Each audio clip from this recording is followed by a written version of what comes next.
जगत जननी मां अम्बा ने राक्षसों का संहार करने के लिए मां काली का विकराल रूप धारण किया था। उनके इस रूप के पीछे शास्त्रों में बहुत सारी कथाएं प्रचलित हैं और पुराणों में भी इनका व्याख्यान मिलता है। आइए जाने मां के भयानक और ममतामयी स्वरूप की कथा। दारुक नामक राक्षस ने ब्रह्मा जी को प्रसन्न करने के लिए कड़ी तपस्या की।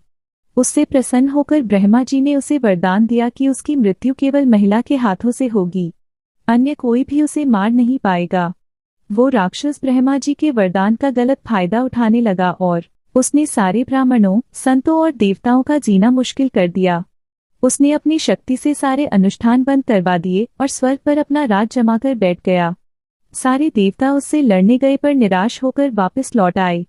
तब ब्रह्मा जी ने बताया, ये राक्षस सिर्फ किसी स्त्री के हाथों ही मारा जाएगा। सारे देवता मिलकर भगवान शिव के पास मदद की गुहार लगाने पहुंचे। दारुक राक्षस के आतंक के बारे में बताया। तब इस समस्या के समाधान के लिए भोलेनाथ ने जगत जननी मां पार्वती की तरफ देखा और कहा, हे कल्याणी, जगत के हित के लिए और उस दारुक दैत्य के लिए मैं तुमसे प्रार्थना करता हूँ। इतना सुनकर माता पार्वती मुस्कुराई और अपना एक अंश भगवान भोलेनाथ ने प्रवेश करवा दिया।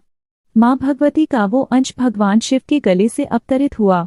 भोलेनाथ ने तभी अपना तीसरा नेत्र खोला और उनके नेत्र के द्वार से मां ने भयंकर काली का विकराल रूप धारण कर लिया। उनके इस रूप को देखकर देवता व राक्षस वहां से भागने लगे। उनका रूप इतना भयंकर था कि कोई भी उनके सामने टिक न पाया। मां काली के सिर्फ हुंकार से ही सारे दैत्यों का नाश हो गया। सारे असुर जलकर भस्म हो गए, लेकिन तब भी उनका गुस्सा शांत न हुआ और उनके क्रोध की अग्नि से सारे लोग जलने लगे। देवताओं ने पुनः भोलेनाथ से मदद मांगी। तब महादेव ने मां काली के गुस्से को शांत करने के लिए एक बालक का रूप धारण किया। उनके इस रूप को बटुक भैरव भी कहा जाता है और उस बालक के रूप में भोलेनाथ जोर जोर से रोने लगे। उनके रोने की आवाज मां काली के कानों में पड़ी। माता ने उस प्यारे से बालक को अपने गले से लगा लिया और तभी माता वापस से अपने सौम्य